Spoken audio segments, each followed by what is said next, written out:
Today we are going to make a wooden peg Waldorf doll, and I will show you how. So the first thing you're going to want to do is unwrap a bunch of black tea bags. And go ahead and steep those tea bags and put your peg people in.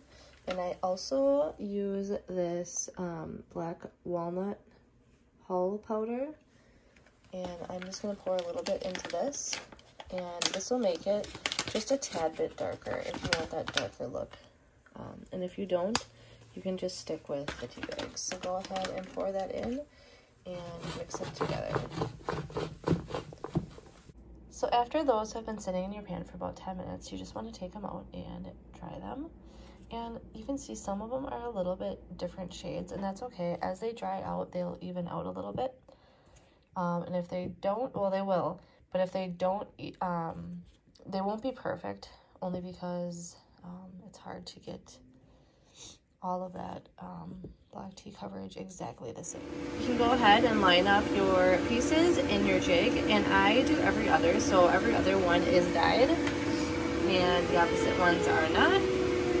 Press your start button, and I score these, so it goes super quick. It only takes about a minute and a half to do all 7 of them.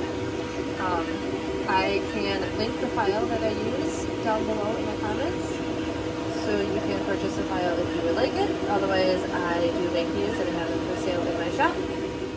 These are how they look when they're done, and you just put them on their coordinated face.